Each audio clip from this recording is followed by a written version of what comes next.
சாமி குழந்தையாயிட்டா இந்த சரீரம் கணக்கம்பட்டிக்காரனுக்கு தான், அவங்கள கூட்டிட்டு போக சொல்லுங்கன்னு சொல்லியிருக்காங்க.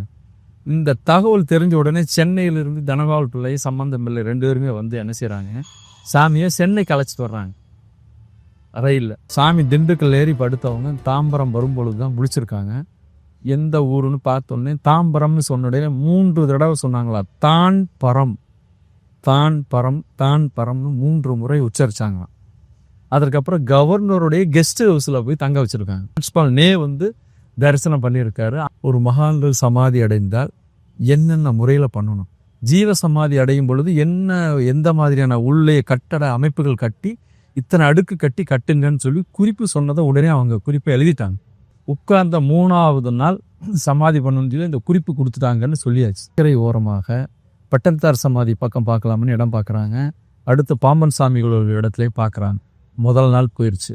ஒரு சின்ன விண்ணப்பம் இருக்கார். என்னன்னு கேட்டும் பொழுது, என்னுடைய மனைவியினுடைய கனவில் எங்களுடைய இடத்துல யாரோ ஒரு மகான் சமாதி ஆவதை போலவும் ஒரு ஒளி ஐக்கியமாகிற மாதிரியும் அன்னதானம் நிறைய பேர் சாப்பிட்ற மாதிரியும் என் மனைவி கனவு கண்டா, எங்கள் இடத்த பாருங்க அப்படின்னு சொல்லி கேட்குறாரு. சரி, எங்கே இருக்குது அப்படின்னா தாம்பரம்னு சொல்லியிருக்காங்க.